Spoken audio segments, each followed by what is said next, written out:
La mayoría de los pueblos tienen en su folclore uno o dos cuentos que, por absurdos que se escuchen, gobiernan la mente de sus locales o de sus nativos.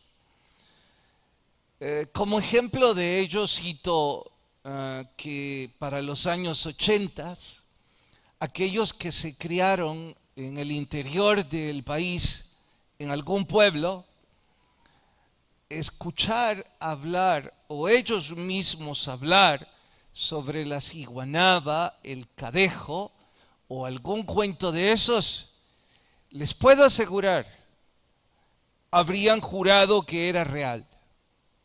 Aún más, entiendo que los citadinos o los muy jóvenes piensen que estoy diciendo un disparate, pero les aseguro que aún hoy, con todos los avances de la tecnología y con todo lo que significa vivir en una ciudad como en la que nosotros vivimos, ellos, los que se criaron en esos pueblos, aún ahora teniendo fe en el Señor Jesucristo, ellos van a asegurarle que tuvieron una o dos experiencias con alguno de esos cuentos.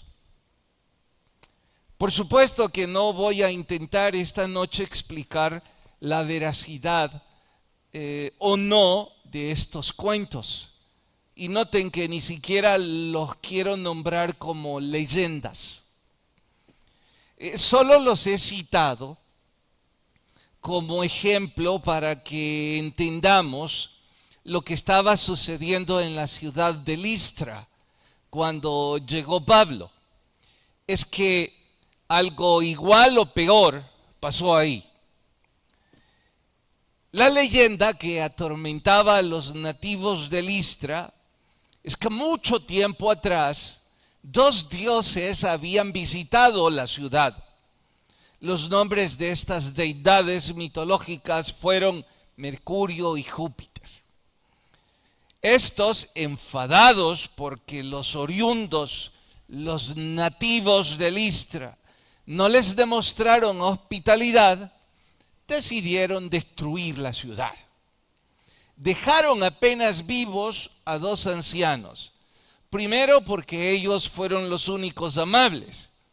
Y segundo, para que estos narraran la lección a las futuras generaciones. Así es que ellos creían ciegamente en Mercurio y Júpiter, tanto que había dentro de la ciudad un templo en honor a esta pseudodeidad.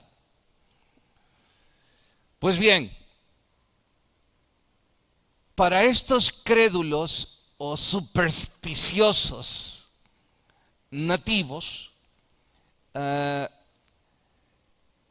lo que Pablo y Bernabé, o mejor digo, lo que el Espíritu Santo estaba haciendo a través de Pablo y Bernabé, era la prueba irrefutable de que Mercurio y Júpiter habían regresado.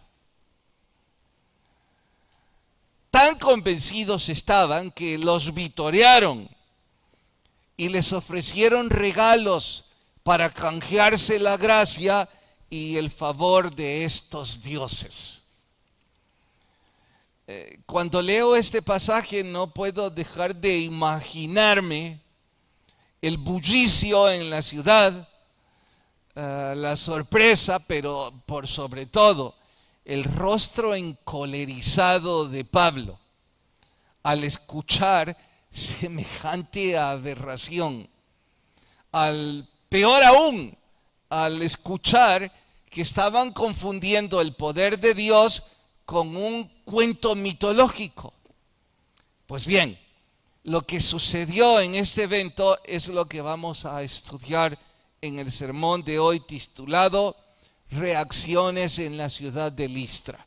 Vayan a Hechos capítulo 14. Hechos capítulo 14, el sermón de hoy, Reacciones en la ciudad de Listra. ¿Listas sus Biblias en el capítulo 14? Bueno, vamos al versículo 8. Capítulo 14, vamos hasta el versículo 8. Y cierto hombre de Listra estaba sentado, imposibilitado de los pies, cojo de nacimiento, jamás había andado. Este oyó hablar a Pablo. Note que no oyó hablar de Pablo, oyó hablar a Pablo. Es decir, le escuchó predicar. Fijando él en él sus ojos, dice que Pablo fijó en él sus ojos. Y viendo que este hombre imposibilitado tenía fe para ser sanado, dijo a gran voz: Pablo, levántate derecho sobre tus pies. Y él saltó y anduvo. Entonces la gente, visto lo que Pablo había hecho, alzó la voz diciendo en lengua licaónica: dioses bajo la semejanza de hombres han descendido a nosotros. A Bernabé le llamaron Júpiter y a Pablo Mercurio, porque este era el que llevaba la palabra. Y el sacerdote de Júpiter, cuyo templo estaba frente a la ciudad, trajo toros y guirnaldas delante de las puertas, y juntamente con la muchedumbre quería ofrecer sacrificios. No eran dos, era una multitud junto al sacerdote queriendo adorar a Mercurio y a Júpiter. De vez en cuando, en mis momentos de desvaríos, que son muy frecuentes, se me ocurre pensar que cuando los otros apóstoles, amigos de Pablo y Bernabé, escucharon esta historia, no paraban de hacerle bromas cada vez que los veían. En lugar de decirle: hola Pablo, le decían: hey Mercurio, ¿dónde estás? Para encolerizarlo. Pero bueno, estos son mis desvaríos. Por favor, oren conmigo. Señor, por favor, habla a nuestras vidas y que podamos crecer en el estudio de tu palabra. Gracias por ser tan bueno con nosotros. En Cristo Jesús, amén. Nadie puede ni debe olvidar que mientras avancen los estudios en el libro de los Hechos, se tratan de viajes misioneros. Si intentamos agruparlos, tendríamos que sugerir que hay cuando menos 4 viajes registrados, en los cuales Pablo, por supuesto, fue uno de los coprotagonistas de dichos viajes. Quizá una de estas noches les traigo la bitácora de los 4 viajes y nos refresca la idea de que no es que andaba de un sitio a otro, porque cuando lean completo el capítulo 14 dirán algunos: bueno, ¿dónde estaba? ¿En Antioquía, en Listra o en Iconio? ¿Y qué es todo eso? Bueno, por eso digo que a lo mejor si vieran el itinerario de viaje de estas misiones, todo se aclara. Como sea, esta vez el evento del que vamos a hablar sucede en Listra. Y creo yo que esta es una ciudad que Pablo jamás olvidaría. Esto no es mi desvarío, Les digo porque creo que de todas esas ciudades en las que durante 4 viajes él estuvo predicando, esta debió quedarse en su corazón por varias cosas. La primera es porque aquí recibió por primera vez la amenaza de casi morir por apedreamiento. ¿Quién olvida eso, no? Es más, yo me imagino que alguien que no está siendo guiado por el Espíritu Santo jamás se le ocurriría regresar a esa ciudad. Pero Pablo regresó otras 2 veces. En la segunda vez sucede otro evento que creo no puede olvidar. Allí encontró a Timoteo. allí lo reclutó para el ministerio. Así es que, ¿cómo olvidar eso? Y una tercera vez en su cuarto viaje misionero, que en su oportunidad voy a hablarles sobre eso. Este es el primer viaje. Lo que está sucediendo es en el primer viaje misionero.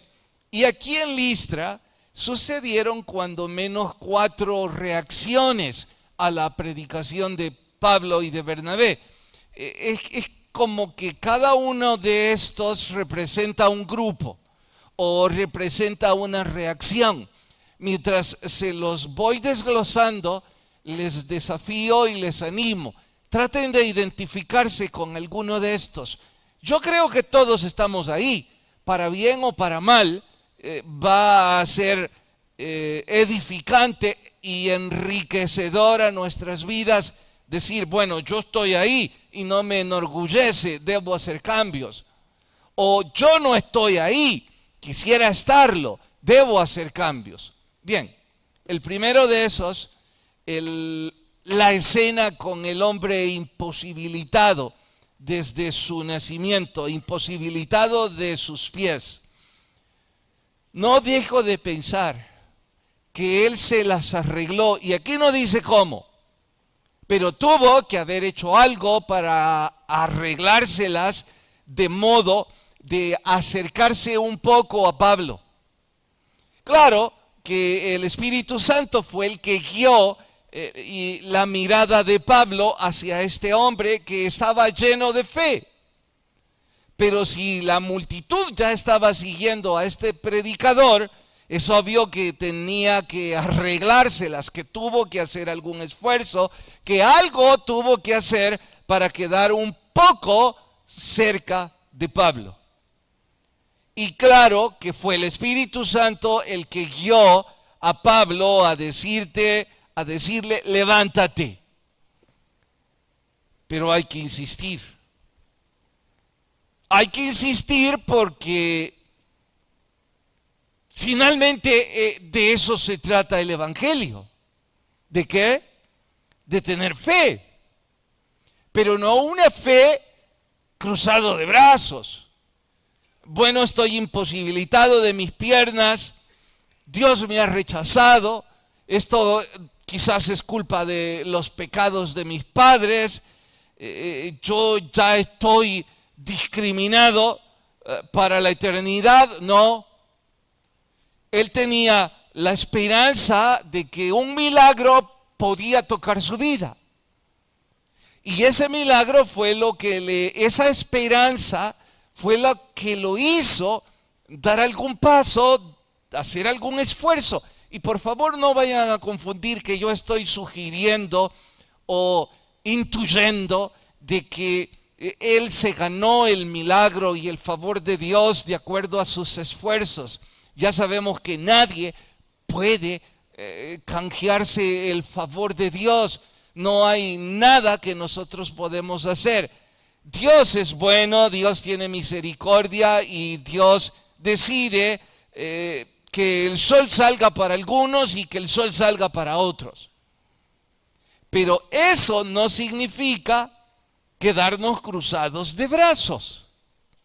Fe es certeza, es esperanza, es decir, bueno, al menos haré lo que está a mi alcance. Y aquí es el primer grupo, la primera reacción en donde yo me quiero preguntar si yo me estoy esforzando un poco, cuando menos, para acercarme al Señor. Si yo estoy dando un paso extra al que siempre di para crecer espiritualmente. O lo único que algunos hacen con suerte. Y digo con suerte porque fallan tanto a los estudios bíblicos que es suerte que estén escuchando esto. Entonces digo, piensan que por esa suerte ¿Hay fe? No, yo creo que no, a no ser, claro está, y este sí es un punto de honor. Este hombre estaba necesitado de un favor y eso le hizo dar un paso más. Sí, se me ocurre pensar que las personas que no están dispuestos a dar un paso más es porque creen no necesitar ningún milagro. Bien por ustedes, los envidio, les aplaudo y no quisiera animarlos a través de una advertencia. No quisiera que ustedes piensen que esto es buscar a Dios por conveniencia. En realidad, yo oro a Dios que me dé gracia para animarles a ustedes a que den un paso extra porque aman al Señor, porque creen que Jesús es Dios, porque tienen la convicción que hay que hacer eso. Ahora, si eso no sucede en usted,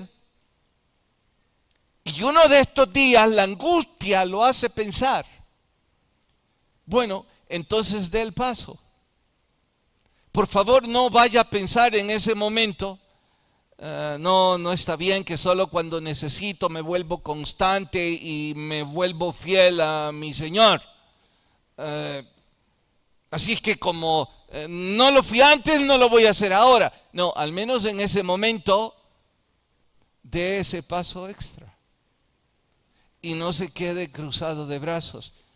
Recalco, yo no estoy augurando ni deseándole que venga una necesidad a su vida para hacer eso. Pero si eso pasa, espero que recuerden el consejo. Hay que dar ese paso. Bien, esa es la primera reacción. ¿Estaré yo en ese grupo, sí o no? Vean la segunda, verso 11. Dice, entonces la gente, visto lo que Pablo había hecho, alzó la voz diciendo en lengua licaónica, dioses bajo la semejanza de hombres. Bien, paren. ¿Qué es lo que desencadenó semejante aberración doctrinal en esta gente? Repito, ¿qué desencadenó semejante aberración en esta gente? Fue el milagro. Con esto quiero decir que los milagros por sí solos no van a producir convicción ni tampoco van a producir fe. Para que los milagros den como resultado convicción, fe y crecimiento, tienen irremediablemente que estar acompañados de la palabra, de la doctrina. Lo que movió a este hombre es escuchar a Pablo, escuchar el evangelio, escuchar lo que Dios dice. El milagro por sí solo acrecentó la superstición y las locuras de esta gente.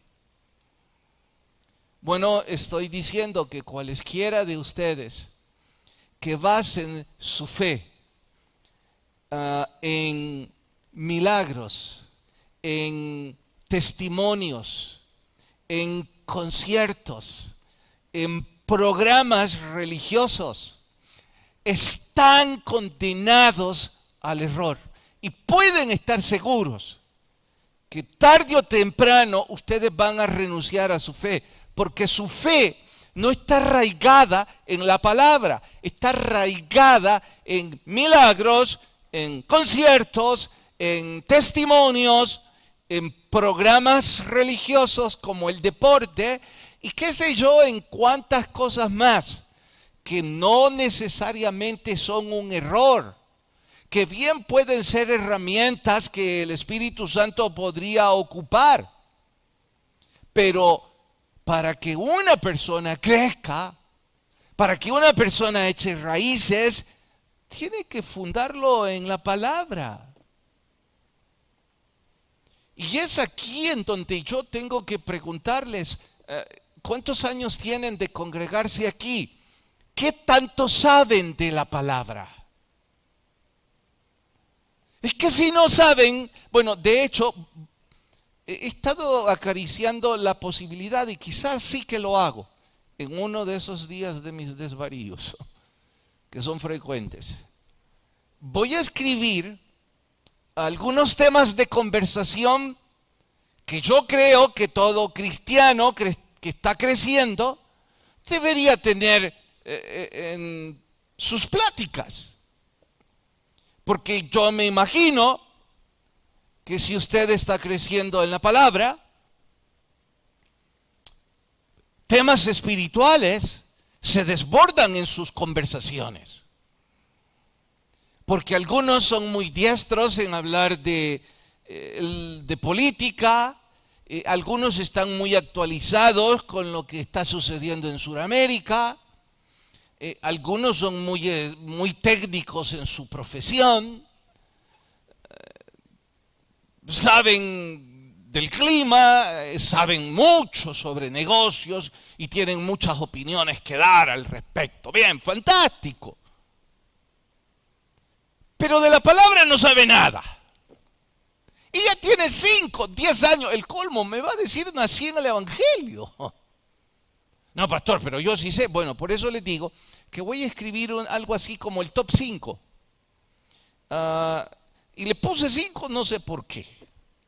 Pero les voy a contar de dónde surgió. De hecho, yo me sentí un tanto avergonzado, porque no era mi propósito avergonzar a este pastor. Y desde entonces he estado acariciando que debo escribirlo.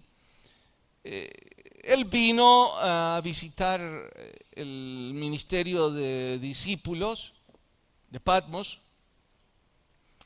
Y una de esas veces nos quedamos solos después de la comida y mi inglés es bastante limitado. Yo creo que después de 20 minutos ya no me salen palabras.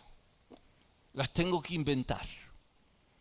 Y ya habíamos terminado 20 minutos, pero sentía el deber de quedarme otro rato ahí porque los demás se habían disculpado y que iban a regresar. Así es que después de esos 20 minutos que ya le había preguntado sobre su familia, sobre sus hijos, sus hobbies, que cuántos hijos tenía, cosas casuales, y ya estábamos a punto de vernos a la cara y decir, ¿y hoy de qué hablamos? Bueno, se me ocurrió y le dije, a ver, decime los 5 libros afines favoritos que has leído. Él se quedó boquiabierto. ¿De qué estás hablando?, me dijo. Sí, me refiero a libros no de la Biblia, sino fundados en la Biblia por escritores bíblicos y que han impactado tu vida. 5. Yo tenía la impresión que a lo mejor coincidíamos en 1 o 2 escritores. Me dijo, pues me acabas de ponchar, porque no recuerdo a ninguno. Eso es fácil, le dije yo. Yo también suelo olvidar casi todo. Y yo intenté cortésmente no parecer suntuoso, que estaba tratando de decir, bueno, yo sí tengo 10 o 15. Intenté salirme por ahí. Pero claro está que descubrí por qué cuando predicó no dijo nada. Nada de la Biblia. Descubrí por qué sus deslices en su actuar con la misión, etcétera. No sabe nada de la Biblia. Esa es la verdad. Así es que por eso les quiero animar y desafiar a ver cómo son sus conversaciones. Si son supersticiosas, si van a hablar del cadejo, si van a hablar, bueno, más reciente era la descarnada, ¿no? O van a hablar de sus negocios, o van a hablar de Nicolás Maduro. De hecho, se dice que Black Warrior está a punto de atacar a Nicolás Maduro. Sí, está en las noticias. ¿Que quiénes son esos? No les voy a contar. Podría, porque esas locuras a mí me entretienen y las leo. El día D le han dado a llamar junto a Elon Musk. Bueno, me imagino que de eso podrían platicar, pero como ustedes son una entidad espiritual que tenemos que reflejar a nuestro Señor, y nuestras conversaciones no son frívolas, no son supersticiosas, no son materialistas, sino que intentamos reflejar algo de nuestro Señor. Ok, van a poder entonces decir, empiecen por eso, mis 5 libros favoritos. Ahí empiece. Y si no tiene 5, al menos arréglesela con 2. Recuerden que en la pandemia un montón leyeron las cartas de un demonio a su sobrino. Y en la pandemia todos sabían quién era Escrutopo. Claro, por la angustia, ¿verdad?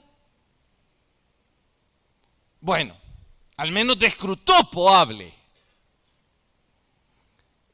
Después de los 5 libros favoritos, responda. Mis 5 personajes favoritos en la Biblia. ¿Por qué y cómo impactaron mi vida? Vamos, corran, díganlo rapidito. Algunos están diciendo que bueno que no me está preguntando a mí. Porque con suerte dice que es Moisés. Y que es favorito porque él sacrificó a su hijo y cuando lo iba a sacrificar el Señor le dijo que no. ¿Y sabe por qué nos están riendo varios? Porque no tienen ni idea de las locuras que estoy diciendo. Pero bueno, 5 personajes favoritos. Pero la locura solo lo dije ahorita, lo que sigo no. Después de eso, pongan 5 versículos de la Biblia que me alimentan y que los recuerdo siempre. 5, nada más. Estábamos en una reunión y alguien dijo, pero ¿y por qué Eclesiastés? Si es para jóvenes. Porque yo dije, miren, ¿por qué no Eclesiastés en un evento de jóvenes? Y alguien me refutó, pero ¿y por qué si Eclesiastés es un tratado filosófico complejo, sofisticado? Y yo les dije, porque allí me aprendí mi primer versículo. Acuérdate de tu Creador en los días de tu juventud, antes que vengan los malos días, y en los cuales digas, no tengo en ellos contentamiento. Cuando tenía 15 años, alguien me dijo, acuérdate de tu Creador a esta edad, aprendete esto. Bueno, ese es uno de mis favoritos. Usted debe tener 5, cuando menos. Voy a seguir. 5 libros de la Biblia que los ha leído completitos, que sabe quién los escribió, que sabe la temática principal y que impactaron su vida. 5. ¿Sabe? Hay algunos de ustedes que dicen, me ha aplazado por completo y nacieron en el Evangelio. Esto es un escándalo. Es una tragedia. Que usted sepa hablar del día D en Sudamérica, que usted sepa hablar del clima, que usted sepa hablar de negocios, pero que no sepa hablar de 5 libros de la Biblia.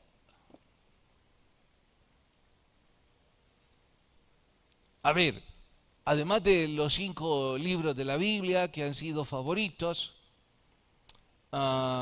¿dije los 5 personajes? Sí, ¿verdad? A ver, ¿qué otra digo? ¿Quién quiere sugerirme? 5 eventos de toda la Biblia. Bueno, 5 escenas que lo han impresionado a usted, que usted podría hablar. Fantástico. Los 5, deme 5 nombres de 5 apóstoles. No me vaya a salir con Ezequías, Lucas. Deme 5 doctrinas principales. Bueno, notan que con estos top 5 ustedes podrían sostener una conversación larguísima. Claro, si algo supieran. Pero si no saben un poco siquiera, hablen del cadejo, porque creo que de eso saben más. Pastor, qué grosero está haciendo. Pero es que es la verdad. Algunos saben más del cadejo que de la Biblia. Y nacieron en el Evangelio. Bueno, siga entonces fundando su fe en conciertos, en programas religiosos, en cenas, en testimonios y en una cantidad de asuntos que no son malos, que son y pueden ser herramientas, pero no es para echar raíz. La raíz está en el estudio de la palabra. ¿Cómo quiero saber esto? Perdónenme, momento de locura. ¿A cuántos les fue bien en el top 5? ¿Me dejan verles con su mano en alto? Bueno, me alegra, Me alegra pensar que hay 15 de ustedes que sí estudian la Biblia. ¿Para qué pregunté? Mire qué decepción, hay como 400 y solo 15. Y vos no levantaste la mano, ¿verdad? Vaya si no dije que era vos, yo lo dije vos así en línea recta. Te sentiste culpable. Estoy bromeando. Bueno, vamos pues. Tercera reacción, verso 14.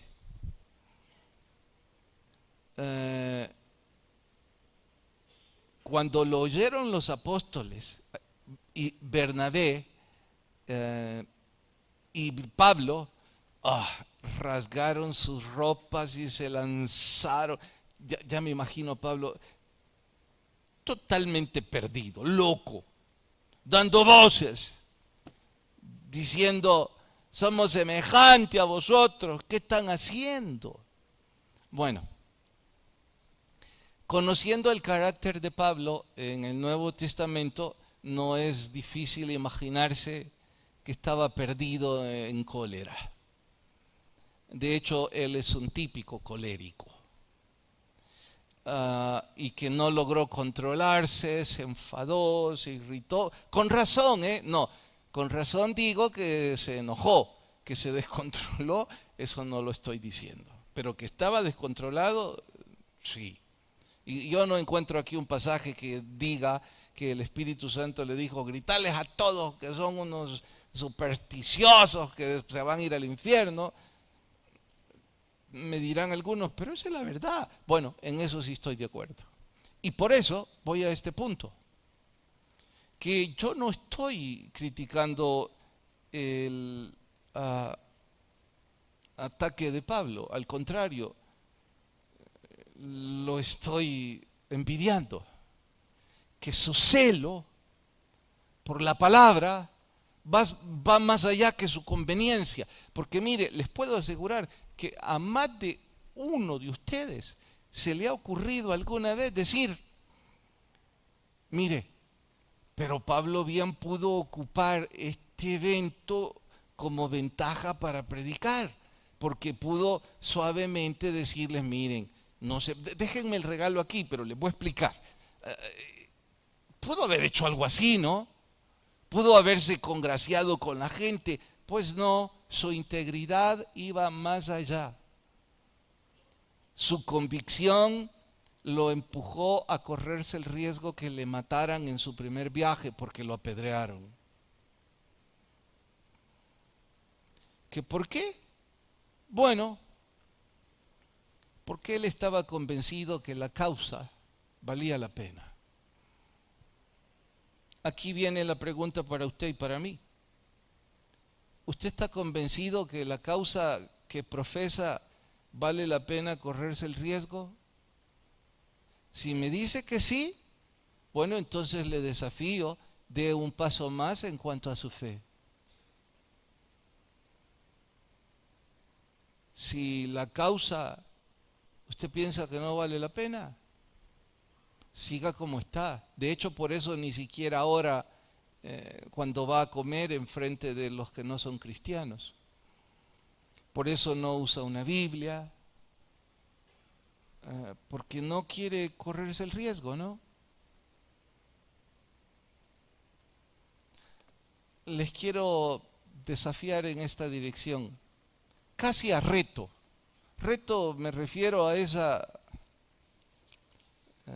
manía o esa costumbre o esa diversión de redes sociales que se retan entre ellos y se filman. Sí saben de qué estoy hablando, ¿no?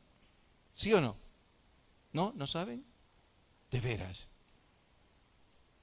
Bueno, pero si ya lo expliqué. Alguien dice, te reto a que hagas algo y te filmes.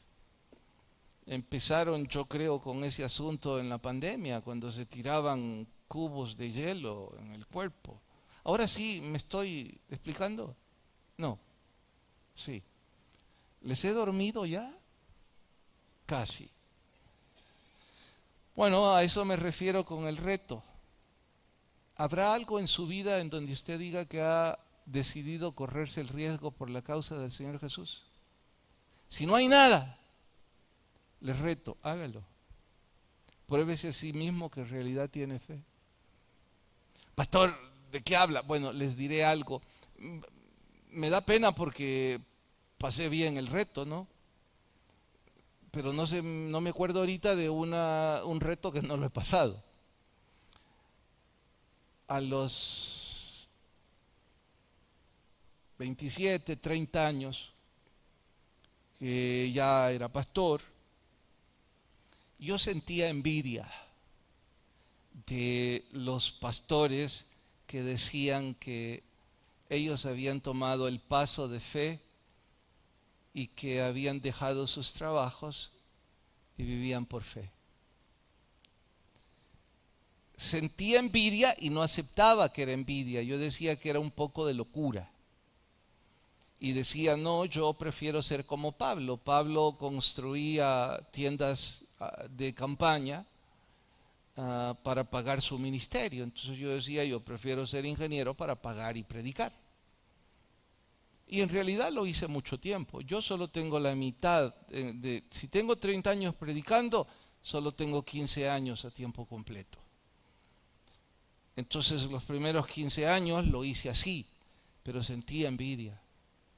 Porque decía, por detrás de mi respuesta de que quiero ser como Pablo, lo que hay es miedo a que un día la congregación en la que enseño no va a ser capaz de pagar mi sueldo y pues entonces me va a ir muy mal y tendría que dejar mi negocio, renunciar a esto y todo lo que eso significa. No les puedo decir que fue fácil, fue muy difícil, pero bendito Dios, un día lo hice.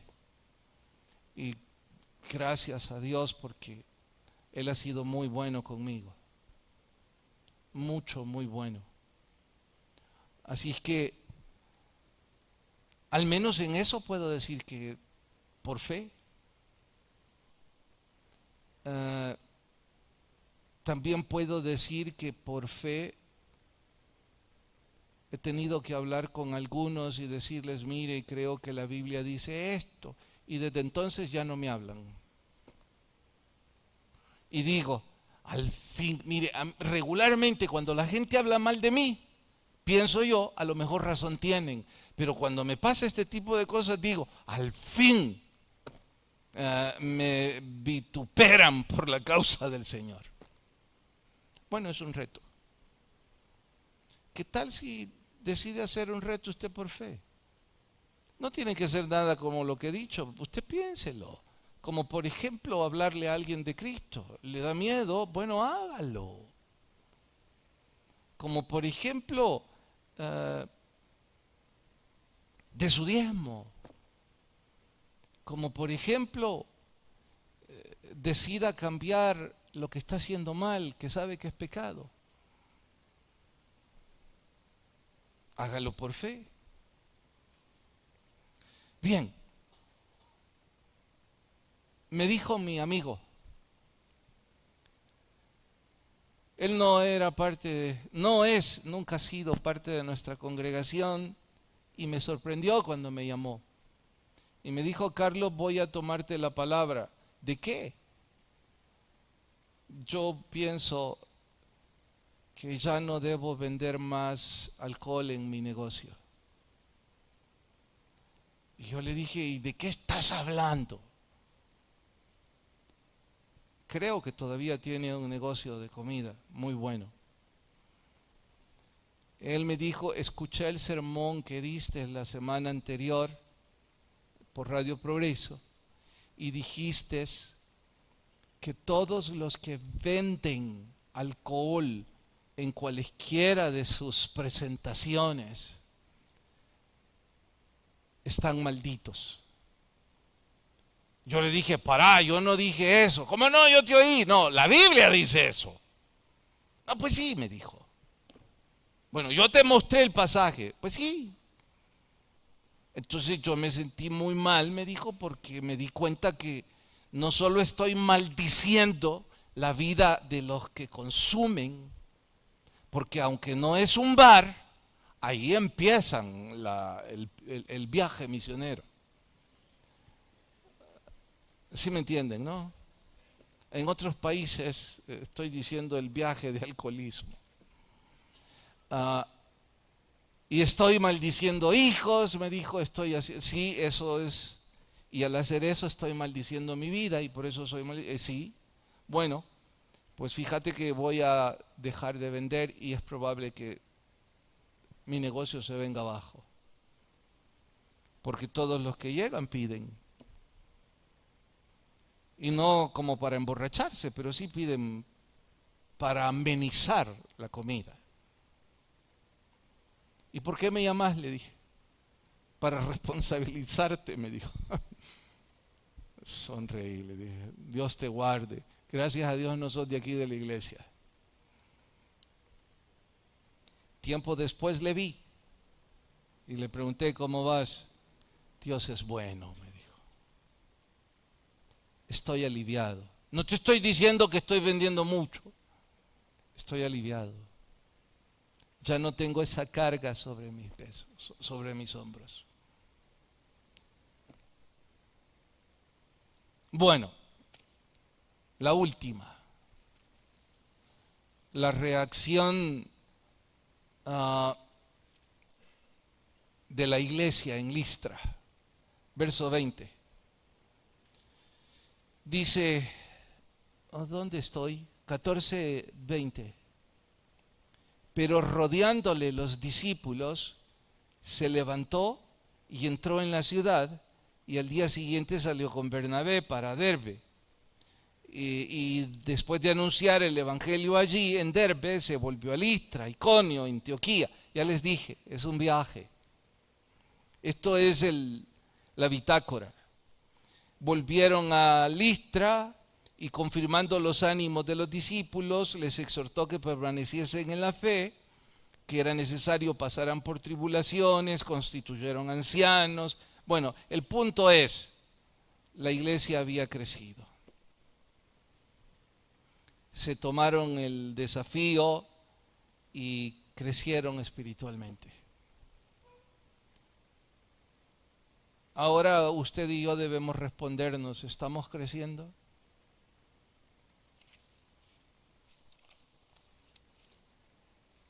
En consejería, un chico me dijo que estaba sufriendo adicciones. Yo me quedé boquiabierto porque era fácil al ver su corpulencia que era un atleta. De hecho, en la conversación cortés previa, yo le pregunté qué deporte practica y en efecto era fisiculturista. Alguien de la iglesia lo había traído y me dijo, estoy sufriendo mucho. Mi amigo me dijo que un consejo espiritual podría ayudarme y le pregunté, ¿cuántos años llevas con la disciplina en tu cuerpo? 5 o 7 años, me dijo. Esto no se puede de la noche a la mañana, me dijo, sonriendo. Y yo le dije, ¿cuántas horas al día entrenas? 4 o 5. Wow. ¿Y tu disciplina para comer? Eso sí es difícil, me dijo, es una cárcel. Es difícil. Mira, entrenás 3 horas al día, comes de manera disciplinada y llevas 5 años haciendo eso todos los días. ¿Cómo es posible que un hombre con tanta disciplina no pueda disciplinarse en estudiar la palabra de Dios y crecer espiritualmente? Él me vio. Nunca se me cruzó por la mente algo así, me dijo. De que estudiar la Biblia requería una disciplina. En teoría, me dijo, yo no debería tener problema con disciplina. Eso pienso yo, dije. Ya quisiera yo tener tu disciplina para comer y hacer ejercicio de la forma que lo haces. No le volví a ver. O creció espiritualmente o se murió de una sobredosis, no sé. Pero por las veces que he platicado con su amigo, creo que creció espiritualmente. No necesitó más un consejo. Bien, con estas 4 reacciones usted decide en cuál estar. Oremos.